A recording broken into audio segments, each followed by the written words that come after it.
Hey folks, Bert Sperling here with you again on one of our internet town halls, and we're happy to see you. Of course, I can't see you, but I hope you're happy to see us here. Anyway, we're here at bestplaces.net, and I'm going to mute my microphone or my audio here because it's coming through. There we go. I didn't want to have to listen to myself. Anyway, it's noon here on the West Coast, and over the East Coast it's 3 p.m. Have some hurricane warnings coming up. This should be interesting, and I hope it stays interesting and not scary for folks here in the United States. It already looks like it's really bad for our neighbors in the Caribbean. Anyway, lots of stuff to talk about. We've got some great questions here to go through. And I don't have really much news regarding best places to live. There's nothing really new shaking up that I can tell you about, but it's been very interesting, and I've got a lot of information to go ahead and share with you.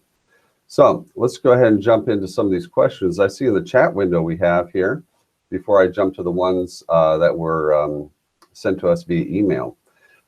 We have Charles goes ahead and writes, what are the top 20 lowest cost of living cities or suburbs to retire in the Southwest? Well, that's the tough one, Charles. You say, what are the 20 lowest cost of living? Well, I shouldn't say it's tough. It's easy to pick out the ones that are the least expensive.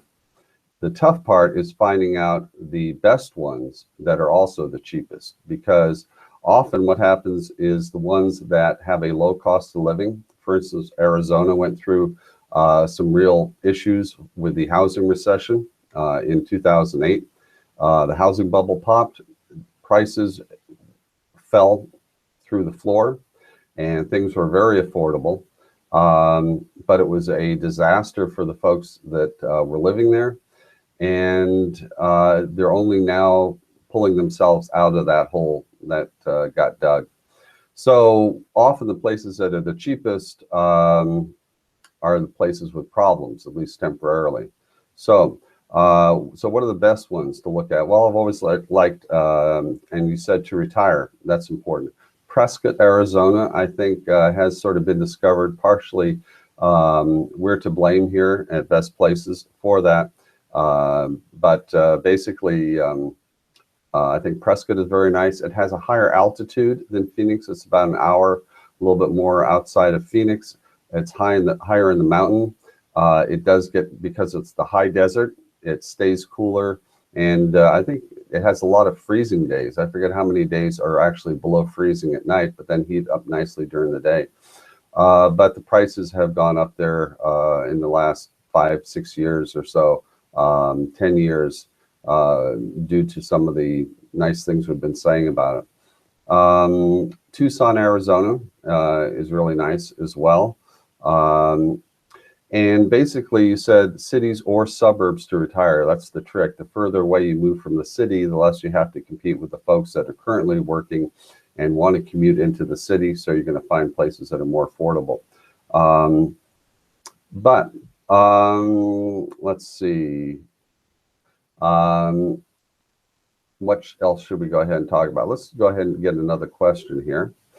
And speaking of Arizona, Carol says she's thinking of moving to Arizona, but wants a location where the temperature ranges 36 to 90. I don't know if that's from, I presume, the nighttime to the daytime, with the average most of the year 60 to 80. I know there's some mountains in Arizona, but I don't want too much snow. I also need to be relatively close to a good major hospital, as I'm in my late 60s. Yeah, I know what you mean, because what happens as we get older, we need to find places that can go ahead and care for us as we have health issues. That's an important thing to consider.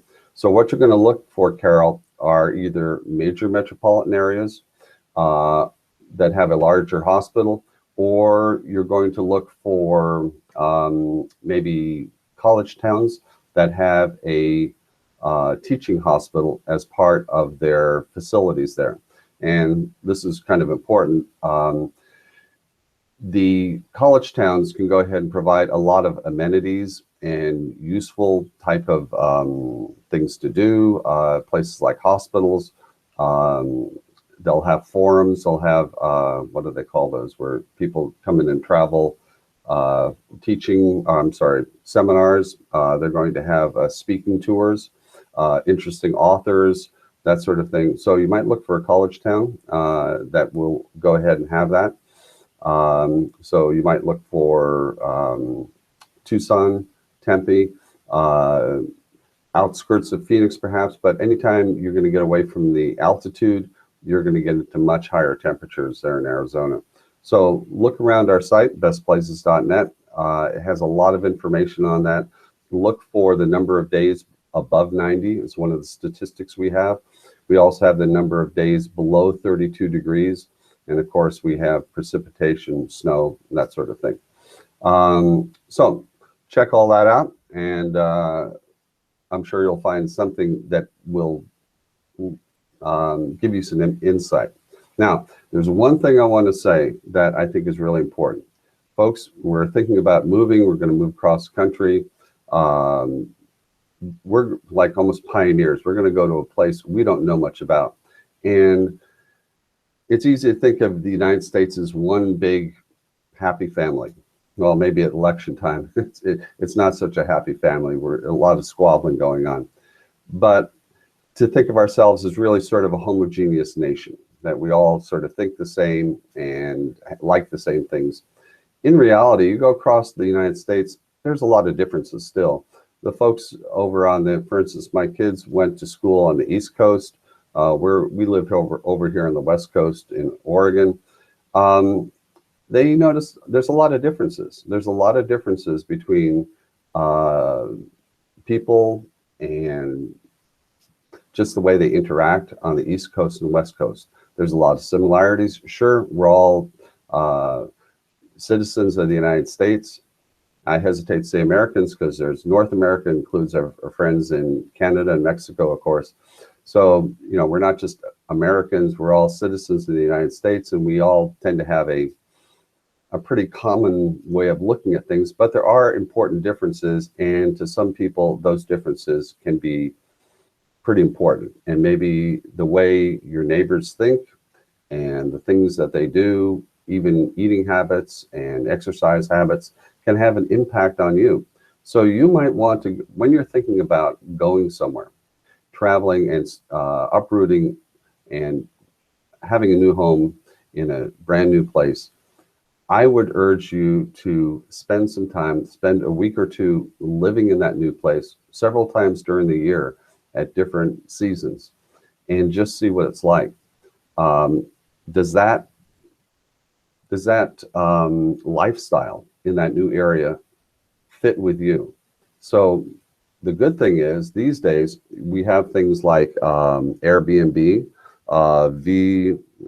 VROB, I believe, places like that, that can let you stay in a particular neighborhood, right among people, not put in a motel somewhere on a motel strip. But you can live in that neighborhood and walk around it, enjoy, meet people, and get a real feeling for that place at a affordable price that is often cheaper than even an inexpensive motel. So try and visit and spend some time there. The other thing is, I would suggest on the internet, there's a site called meetup.com, meetup.com. And what that does is that there are whole groups of people, many of them probably just like you, in the area you're thinking about. Let's say you're into, I don't know, I have a friend of mine who's into model trains. Another is, I have some musician friends. Some people are into cars, photography, that sort of thing.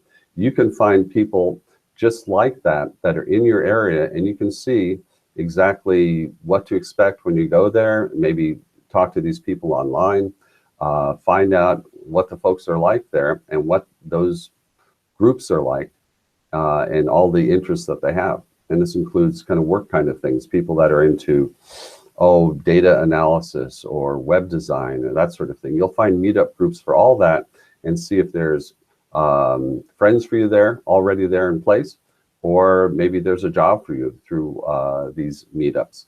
So meetup.com and Airbnb, VRLB, to go ahead and see about these places to think about and investigate on your own.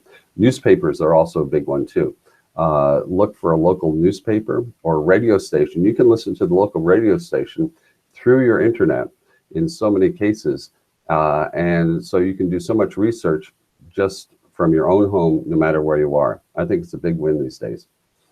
So let's talk about someone who says, we're currently living in Phoenix and our house is up for sale. This is Susan. We're moving to Washington State as soon as we get an offer. Well, gee, we could practically hook up. Someone's thinking of moving to Arizona and someone has a home up for sale. Go ahead and put them together. I don't know. I'm just joking. There are lots of places, you know, that people can do that. But interesting that there are people like that. We have two people moving to Arizona and from Arizona. Anyway, they're moving to Washington State, and they have several dogs and horses. They've looked for places. They both telecommute, which I think is a big trend. I think this is going to be huge, telecommuting. I'd like to get some feedback from you. If you are a telecommuter, if you have friends that are telecommuting, if you see something yourself going on, I'd love to know about it. You can shoot me an email and via our site, bestplaces.net, or here on the chat window, you can go ahead and let me know. But I think that more and more people are doing this whole telecommuting thing, and it's changing the way cities are developing. Anyway, Susan is allergic to dust, and that lets out the east side. In other words, the east portion of eastern Washington, which would be Spokane, Walla Walla, those sorts of things. Here in the Pacific, what happens is it's wet on the ocean side, then the rain drops off in the various mountain ranges, the Cascades, the Coast Range, and by the time it gets to eastern Oregon, eastern Washington, eastern central California, it gets very, very dry. So she said the east side of Washington is out, but she likes Gig Harbor, Port Townsend, Arlington, Lake Bay, and Olympia. So clean air and low crime are a must. They don't do much nightlife. They want a quiet area, and they enjoy sailing, hiking, and horses. So what they found acreage in all of these places within their price range. So what's my take on it? You've picked out some great places. I think Olympia is, first of all, stay away from Seattle because it's getting more and more developed. It's becoming mini San Francisco. After about in the 90s, early 90s, Seattle was very, very popular as one of the best places to live. And then it sort of settled down for a while. But now it's taking off again. It's turning into a mini San Francisco where the tech companies like Amazon, Microsoft, and others are getting much larger, and it's growing faster and faster. Some almost out of control. But I would stay away from there. By the way, Susan didn't mention this, but Tacoma, which was sort of a gritty, smaller city south of Seattle, is one of these instances where the underdog city is now becoming much more popular because it was affordable. It's becoming cooler, hipper, and good things are happening in Tacoma, and things are still somewhat affordable there. But you might, folks might want to take a look at Tacoma if you're looking at the Seattle area. But you mentioned Gig Harbor, very nice. Port Townsend, let me tell you about Port Townsend. Port Townsend is kind of cool. Port Townsend is this, it's located in Puget Sound. What happens in Washington is you have this area, Puget Sound, which is inland from the ocean. So it's sort of, it's almost like a large lake rather than the ocean. You don't have big waves or anything like that because you're actually miles, I forget how many miles, but many miles away from the Pacific Ocean itself. You're in the Sound. It's rather protected. It's very, very nice for cruising around in a boat. You can rent large boats. I mean, it's not a casual kind of thing that you do this, but for a vacation, it's beautiful. The Puget Sound is a lovely area. And Gig Harbor is one of those areas, and Port Townsend is on this sort of peninsula, part of the in this Puget Sound. Port Townsend, it's interesting. Port Townsend, in about 1870 or so, there was this huge boom. Port Townsend was going to be the terminus for shipping, and they were going to run a railroad down around the lower part of the Puget Sound up to Seattle, and it was going to save them time to go through the Sound, go to Seattle, unload, and back again. So all the vessels were going to unload in Port Townsend. It was going to be this huge port of commerce. Well, in the space of about 5 years, there was a lot of building going on. A lot of money poured into Port Townsend. Then, in the space of about 5 years, they changed their mind. I forget what the reason was, but the railroad was not viable, and basically everything got abandoned. So there's this town sort of frozen in amber, if you will, and has been from the Victorian times, which is really rare here on the West Coast. For us here on the West Coast, a old building is 100 years old. Back on the East Coast or Chicago, I mean, that's fairly new, but there aren't many places more than 100 years old here on the West Coast. So this town has basically been frozen, and there's been no reason to tear these old buildings down and construct new ones. There's basically been nothing going on there for, I would say probably about 100 years. And then finally, in the 1980s, 1990s, people said, hey, this is pretty cool. And then they started restoring these old places that had been basically untouched. So it's Port Townsend has turned into a vacation destination. It's a very cool spot to go ahead and visit. They have a wooden boat museum, I believe it is, and other types of things.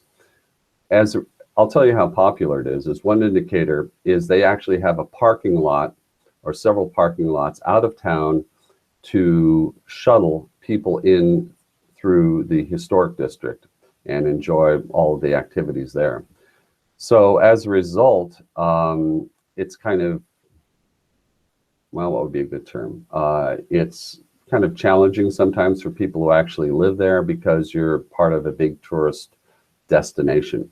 I know some folks and they live out of town. So if you're thinking about horses and such, that would be a really great way, really great place to look. You have to decide for yourself whether or not this is something you actually want to put up with, which is like a tourist kind of town for much of the year. By the way, here, good weather here in the Northwest generally goes from mid-June to mid-September, maybe up through October. So those would be your seasons. One more thing about Port Townsend. There's a little town called Sequim, pronounced Sequim. It's spelled Sequim or Sequim, it looks like, but it's pronounced Sequim. Sequim has this sort of legendary reputation of having no rain. And what happens is all the rainfall that I mentioned gets dropped in the Olympics, which are a large mountain range, the Olympic Peninsula. By the way, that's the only rainforest in the United States designated by the Forest Service. A rainforest not in the jungle, but it's actually in the Pacific Northwest. So all the rain gets dropped in the Olympics, and Sequim is supposed to have this amazing weather where they don't get much rain. Well, here's the secret. Yeah, it doesn't get much rain because it all gets dropped, but it gets all the clouds. So it still is a really cloudy and kind of sort of oppressive place from a sunshine point of view, but it doesn't have much rain. So just be warned about that. So you also asked about Arlington, Lake Bay, and Olympia. Olympia is the state capital, has a college there. That has a lot going for it. You might be best served by looking around Olympia. I think that might meet all of your needs. It's also at the tip of the Pacific, at the tip of Puget Sound, so it has that going for it as well. But I think all your choices are good. I can't advise you on horse property. I'm not a horse guy, unfortunately. It sounds like a lot of fun, but I got to focus on some things. So good luck with your research and take visits. Spend a lot of time visiting, and I'm sure you'll make the right choice. It sounds like you've found some good places already. So let's see what else. I'm going to go to the chat room or chat line here and said, let's see. Pam went ahead and asked DROG like like a B&B or bed and breakfast. No, it's V as in Victor, ROB.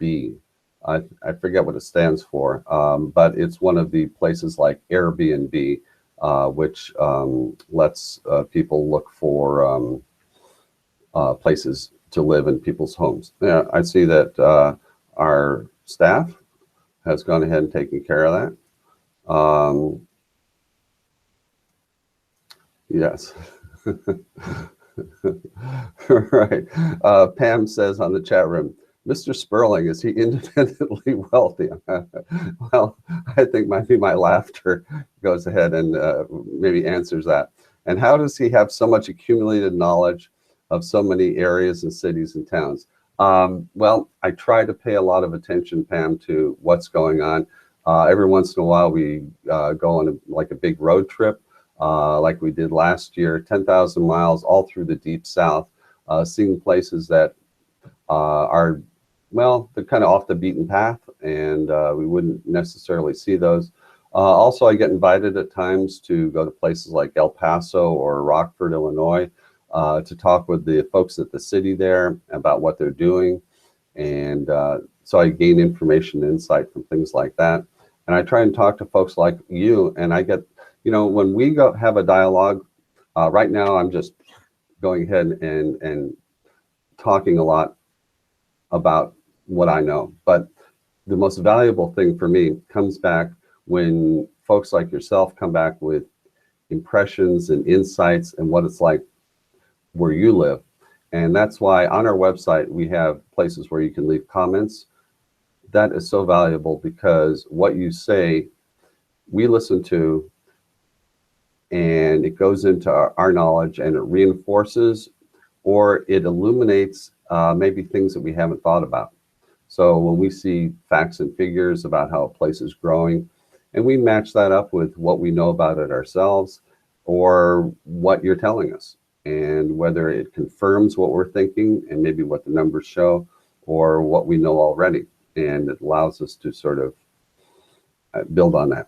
So I mean that when I say that what you're doing when you come back with different comments really is important, and it adds so much. And you know, on our website, other people will go ahead and read what you say about where it is that you live, and then they can go ahead and have that without it being filtered by myself. Let's see, we have a someone, Lars, goes ahead and writes, where are the best places to live for migraine sufferers?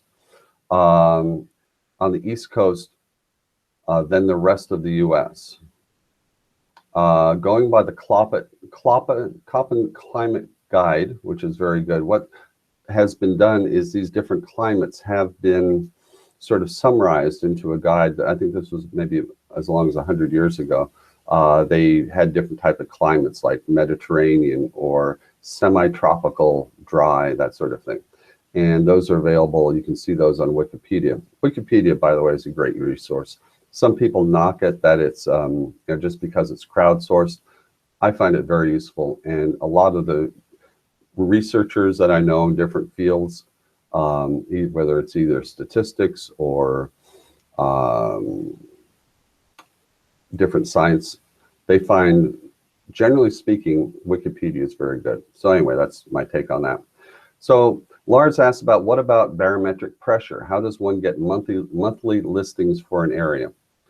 So we did a study, a couple of studies on the best, well, I don't know if, we wouldn't say which are the best places, but we looked at places to find the ones that had particular problems, challenges for migraine sufferers. Here's the problem. Migraine, it varies by person. What sets off a migraine in some people might not in others. And some, I think in our research, we were looking at types of foods, wine, red wine, cheeses. One of the big things was, as Lars mentions, barometric pressure. And it isn't just a constant barometric pressure, it's an intense change.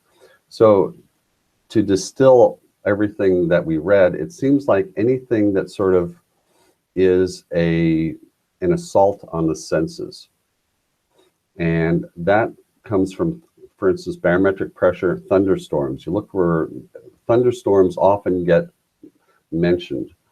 And so what you can go to our website, bestplaces.net, is that we have under climate, we have the number of days per year with thunderstorms.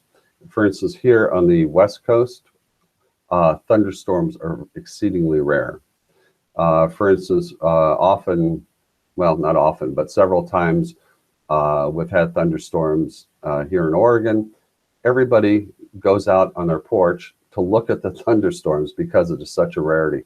We had some friends visiting from, I think it was Atlanta, and they said, "Gee, why is everybody out on their porch?" We were driving around, going to somewhere. There was a thunderstorm going on, and everybody had to see it. So that's something to think about. Look for thunderstorms. I think are a major thing. And Lars says, what would be the exact issue living around the Smoky Mountains? I'll have to go back and look at my research about that, but I'm not sure what there was about that area. Perhaps it was the thunderstorms. All I know is that areas here on the West Coast, not so much. By the way, insects on the western side of the U.S. almost pretty much non-existent compared to the East Coast. Basically, it seems like insects love humidity. We don't have much humidity here on the West Coast. So there isn't a lot of issue with that. There's some areas that will have mosquitoes, but nothing, I would say, like the eastern part of the United States, which is anywhere east of the Rockies, Denver, the Continental Divide. So if you're looking for freedom from insects, that's a bonus. Let's see what else we have here on the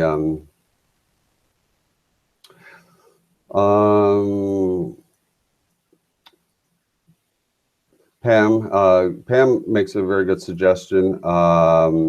Rheumatoid arthritis, right, intense changes. That's another thing with arthritis. That's one thing that some people attribute here to the Northwest where it's cold. And well, it's not so much cold as it is damp. Some report a higher incidence of rheumatoid arthritis with the damp going on and the sort of the cold, drizzly weather. That's something to think about. So I have a question from Anusha, who is with a company in New York. Anusha says, how does Best Places calculate their crime scores? And how do these compare to products that other vendors try to sell? For instance, well, some other places. I'm familiar with all the other places you mentioned, Anusha. And basically, crime score is not quite the right thing. And some of these places that you mentioned, well, I know that one, for instance, I have a problem with Neighborhood Scout Location Inc. They report them as crime scores. They're not crime scores. They often put out a list, a ranking of the most dangerous cities or the most dangerous neighborhoods in the United States. The problem is when you get down to that level, you don't really have an actual crime report for that area that's small. It's usually at a city level. There are a few cities that report it at a zip code level, but nothing down to a neighborhood level. So basically what these places are doing and what we do for our crime index.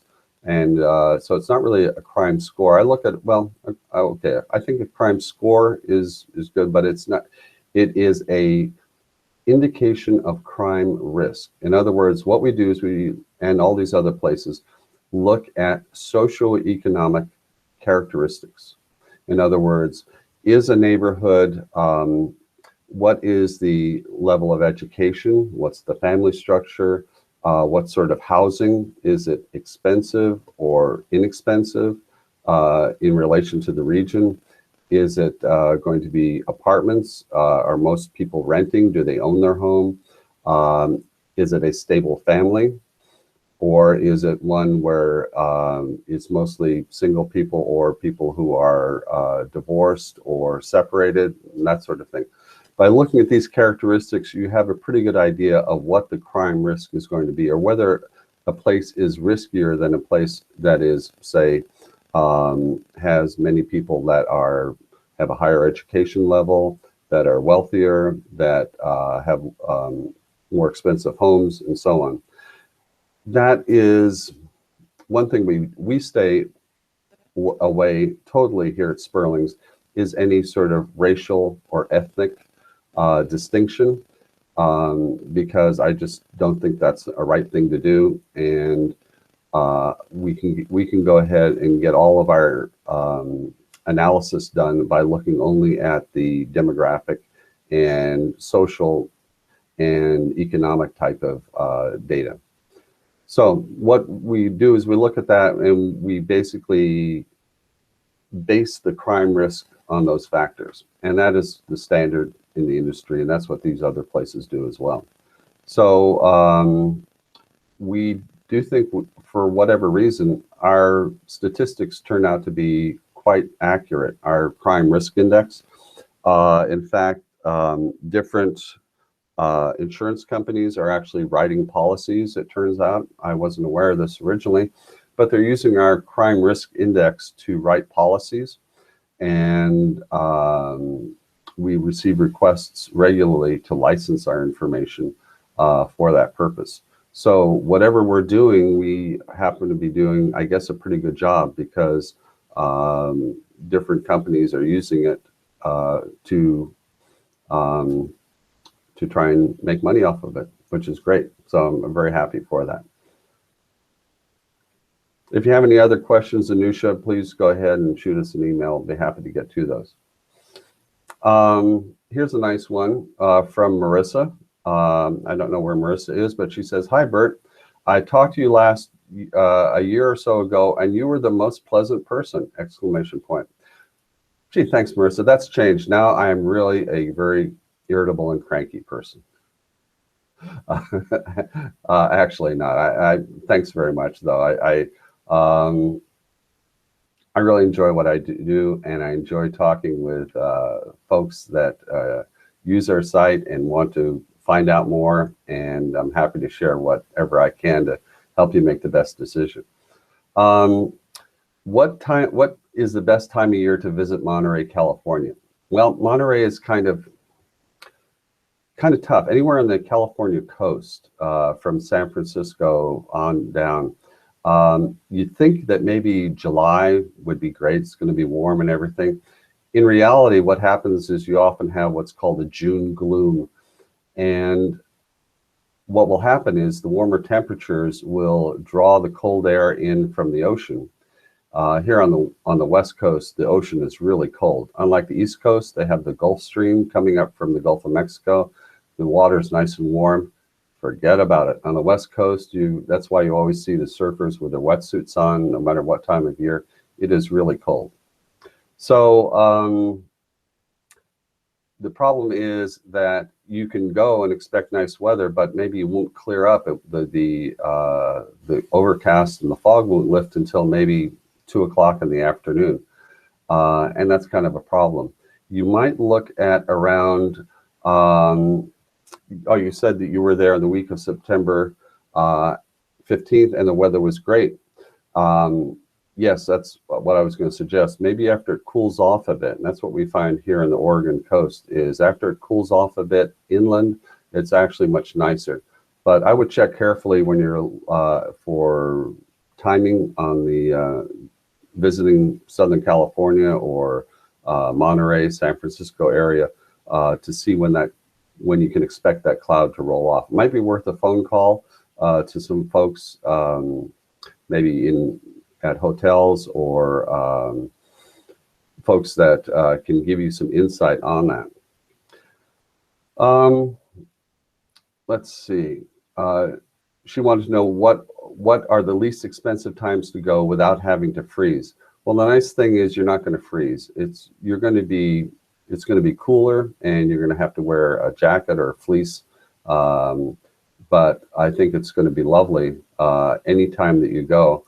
It's a beautiful area. The Point Lobos area is beautiful.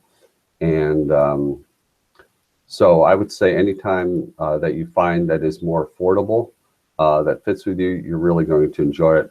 Check your temperatures to make sure what's comfortable for you. But if you're going to do anything, say walking around or exploring, almost any time you go is going to be very, very, you're going to have a great time. So let's see what else. Oh, that reminds me. Hey, this is sort of fun. Over here, Sperling's Best Places, we've got a little place on the coast. In Depot Bay. It's a little fishing town. It's Depot Bay, it's spelled D-E-P-O-E, Bay. It's about 10 miles north of Newport, which is the major city on the Oregon coast. There is a reality show that has been just started. It's about 2 or 3 weeks into their season. It's called Deadliest Catch, Dungeon Cove. Dungeon Cove, I guess, because they are fishing for Dungeness crab. And we see the crab boats all the time from our place on the coast. And anyway, it is really a pretty cool show as far as the photography. It gets kind of repetitive because it's a reality show, and they'll take maybe 15 minutes to just say the simple thing like, it's really dangerous crossing the bar to the harbor.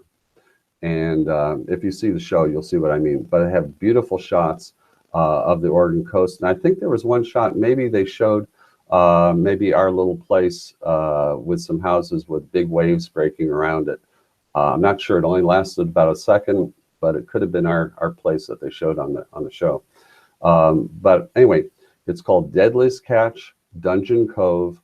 It's on the Discovery Channel. If you want to see some beautiful pictures of the Oregon coast, have a look at that. And by the way, it is dangerous. The Oregon coast, they're not kidding. It's dangerous.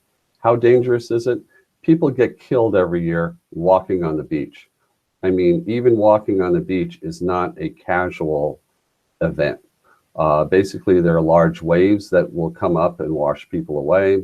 There'll be logs on the beach. If people are on the logs, the waves will float the logs just enough to make them roll on top of people and crush them.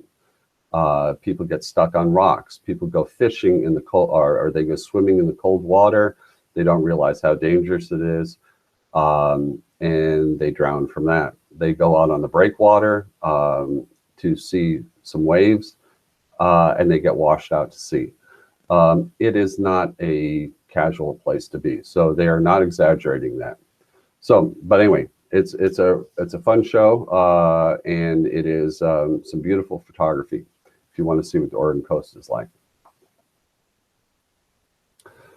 Let's see what we have here.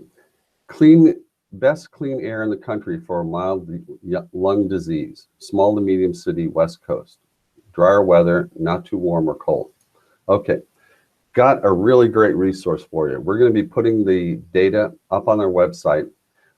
It's from the National Air Toxics Assessment from the EPA. So if you Google EPA NATA, that's EPA NATA, the National Air Quality Air Toxics Assessment. It has, what they have done is really some brilliant work. They have taken all of the chemical releases and the pollutants and the particulate matter, and they have sort of distilled them down and evaluated them to come up with a single figure as to how dangerous a place's air is. And it has it all the way down to the census tract area.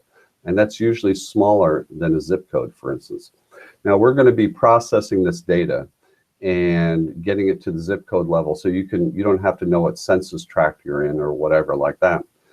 But you can actually find out what there is in the zip code by zip code, and of course by county or city, that sort of thing. But it's really valuable because what they've done is they have two indicators. Number one is they have a figure for what is the cancer risk in that area. In other words, what is the long-term cancer risk? What is the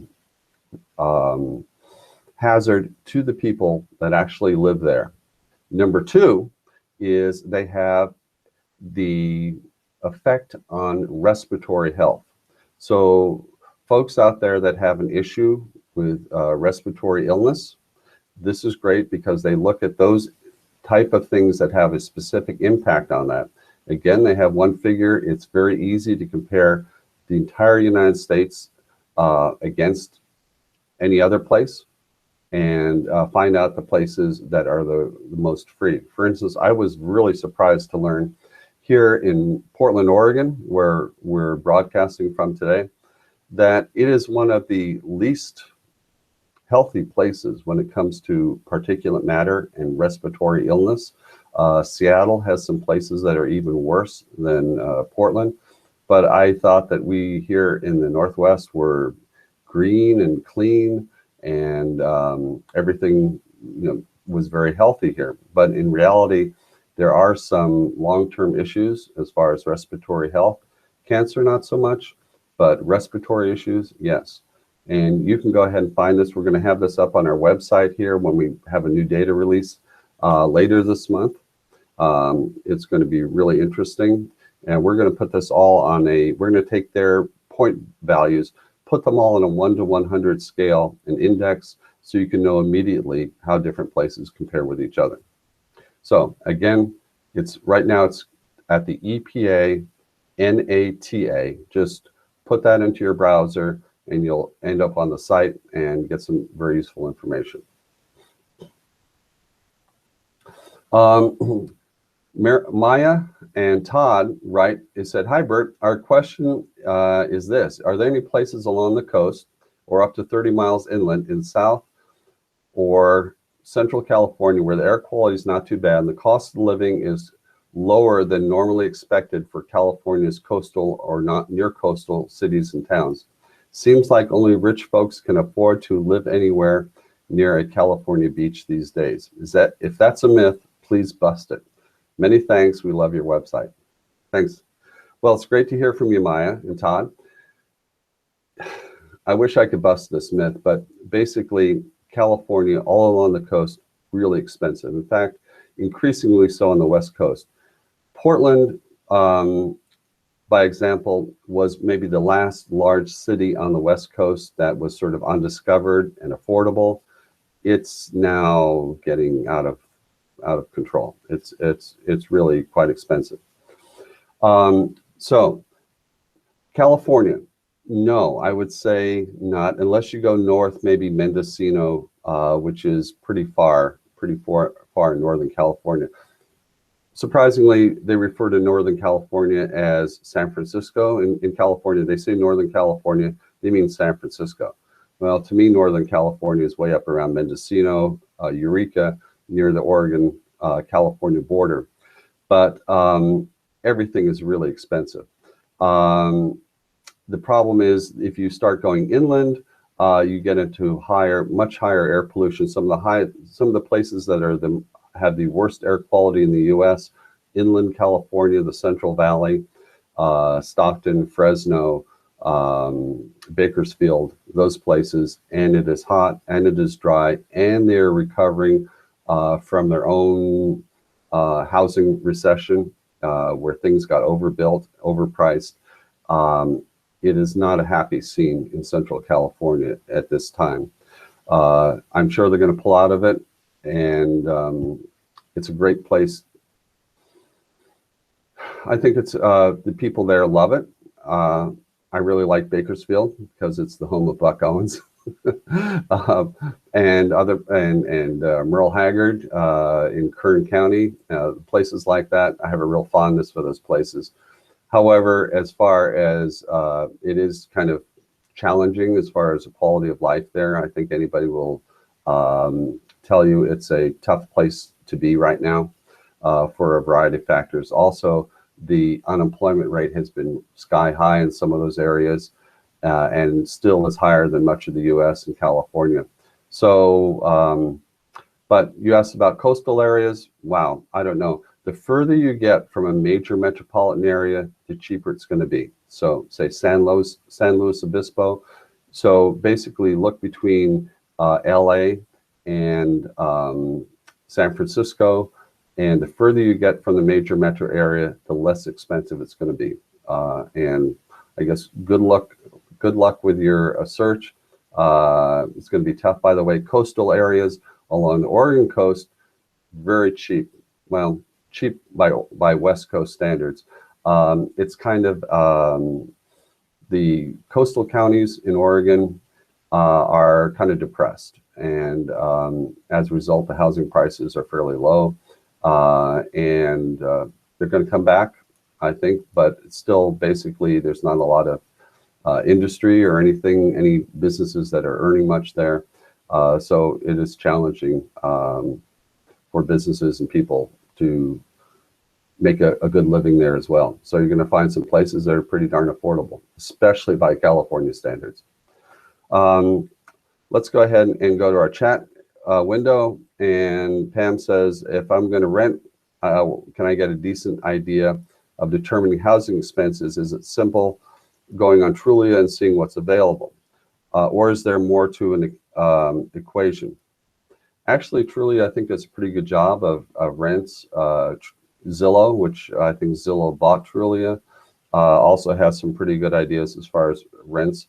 Basically, rents and housing prices are tied fairly closely together. And I would go to bestplaces.net to see what we have as far as housing prices. We have housing prices down to every zip code, and rents also down to every zip code as well. And I think that our information stacks up very nicely against Zillow and Trulia as well. And we have them, I think it's easier to find on our site as well. Do we have any information on the Reno Carson City community in general, says Kathy. Yeah, Reno is kind of a cool area. They like to call themselves the biggest little city in the world. And it has, for those folks who like the outdoors, that whole area, the Reno, Lake Tahoe area, is a beautiful place. It's going to be drier. It's cold in the wintertime, lots of snow, but it's sunny, and it gets warm during, it's basically high sort of, it's mountain kind of conditions. So if you like that, it is beautiful. And Reno is coming around nicely, I think, as far as its economy. There's been some real, I've heard some very positive stories about things that are happening there. It's sort of being discovered. Here's what's happening is thanks to telecommuting, getting back to that again, thanks to telecommuting and just higher prices everywhere, I think there's sort of a renaissance going on, a rebirth of places that have been overlooked for a while. For instance, San Francisco is crazy expensive and unaffordable. So people are coming to Portland and say telecommuting down to their jobs in San Francisco.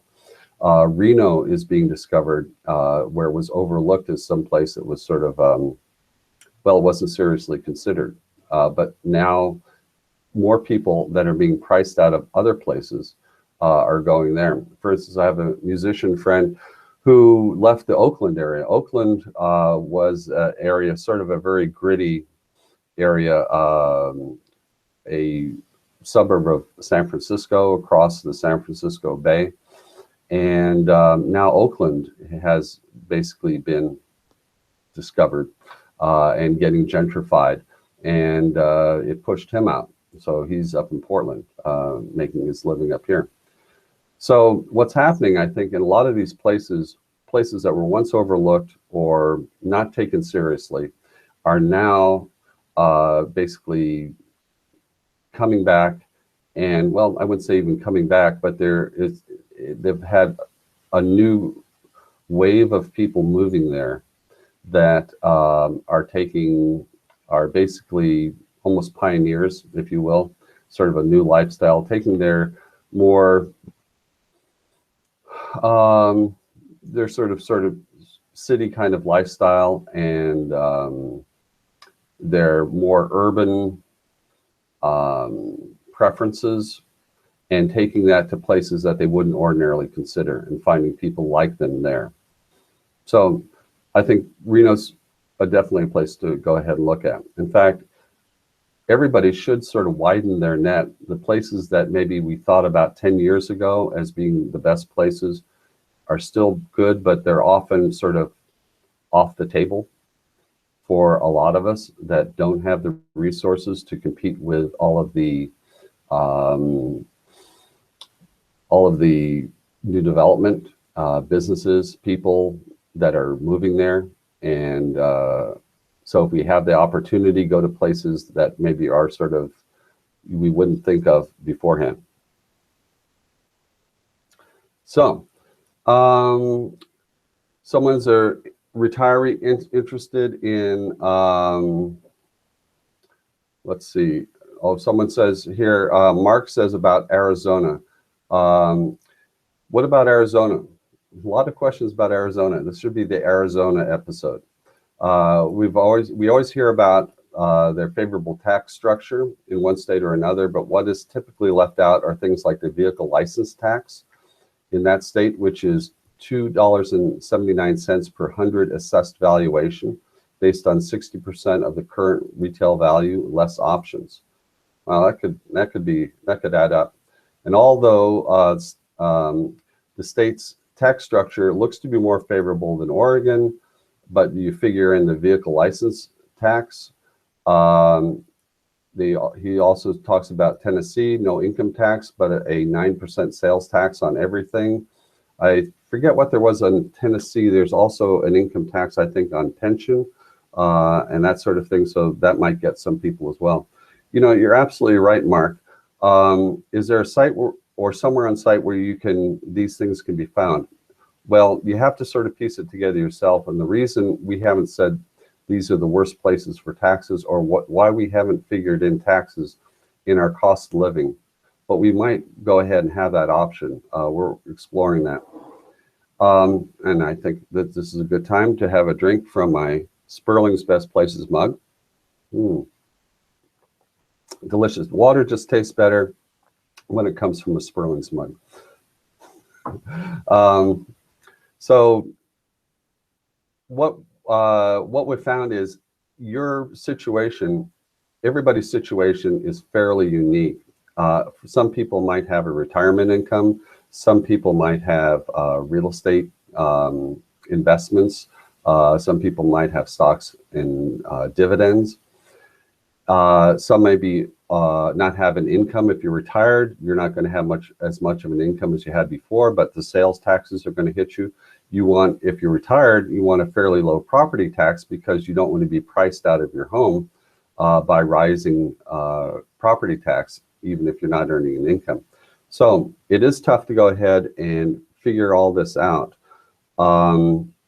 Things like vehicle license taxes, I don't know where to look for that in particular, unfortunately. But here's the big takeaway I have about taxes.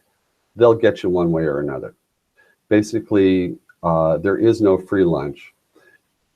A state government has to pay for roads, schools, social services, things that we want, parks, things that we want. So I'm not mad at the state for, I don't like it.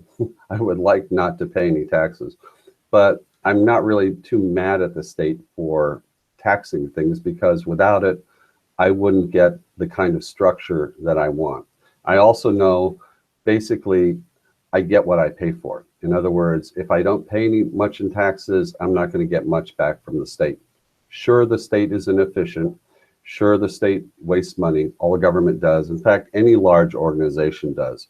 So whether it's a corporation or whatever, money is going to be wasted, and it's going to be irritating in some of the big ways that they waste money.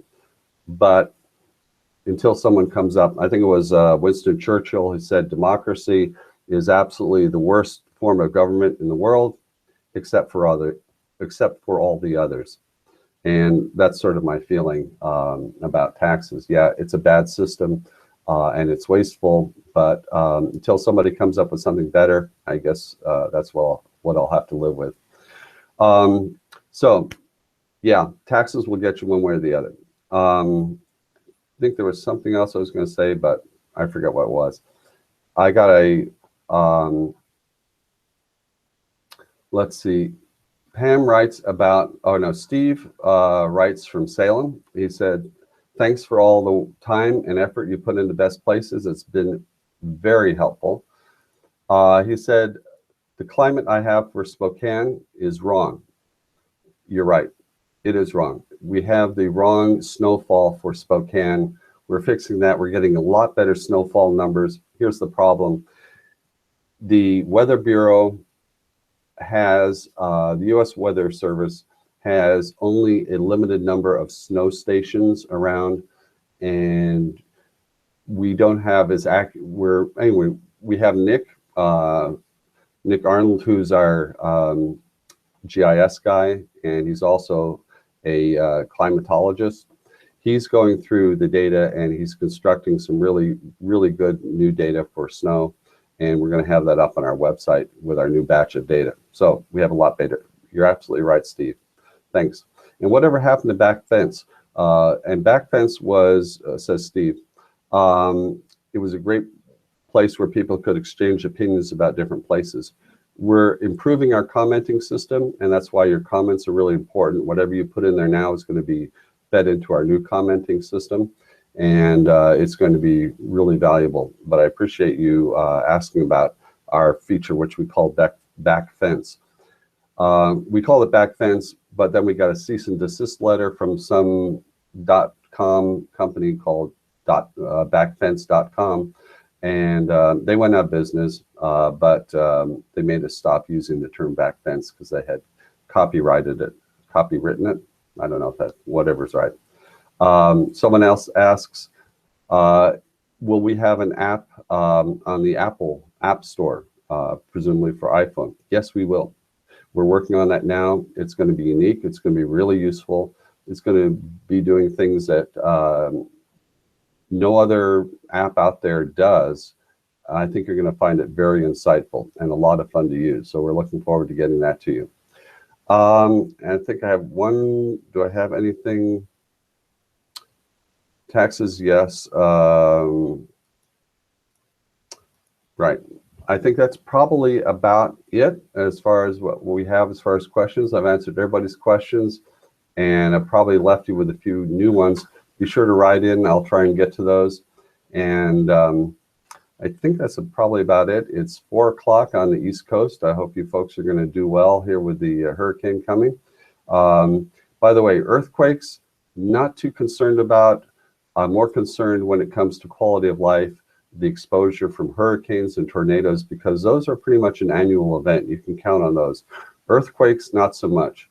In fact, like I said, we even have a place on the Oregon coast. We're due for a huge earthquake, perhaps devastating. I'm taking my chances. I don't know if it's going to happen tomorrow or it's going to happen 100 years from now. But I'm not as concerned about those as I am about tornadoes and hurricanes as major weather events. So anyway, hope you're going to have a great month. I'm going to be doing this again next month, the first Tuesday, and I hope to see you back here. And it's been a pleasure talking with you. And check out our site, bestplaces.net. We're going to have a new feature that's going to break tomorrow, next day, sometime this week. We're going to have a new feature. Please check it out. It's going to be really useful. Thanks so much. Bye-bye.